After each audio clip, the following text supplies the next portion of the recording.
Paschimottanasana or the west stretch pose.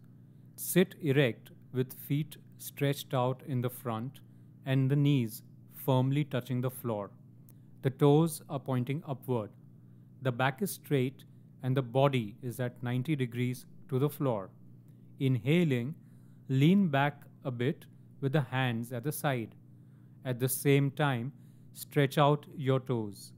Then exhaling, bend forward from the hips, trying to touch the toes. If you cannot touch the toes, then just place the hands below the knee. At the same time, bring the toes inward. Hold for 5 seconds, breathing normally. Inhaling, rise back up with the hands to the side and the toes again going outwards. Now in a single motion, lean back and while exhaling, again go forward and try to touch the toes. If you still can't touch the toes, then this time try to catch the ankles, keeping the back straight. Now try and hold for 10 seconds this time.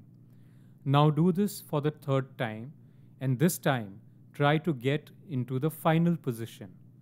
In the final position, the fingers should be locking the toes, elbows touching the ground on the sides, the head touching the knees, and the knees are firmly touching the floor.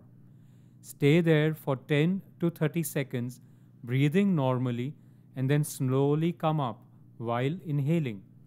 Initially, you may be unable to get into the final posture or maybe even touch the toes.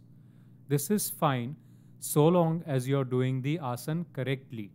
If there is too much of a difficulty, then you may place your hands either below the knees or holding the ankles.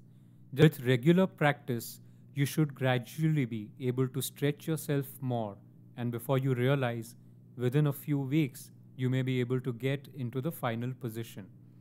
The final position has more to do with the strength of the hamstrings and the lower back and less to do with flexibility or abdominal fat.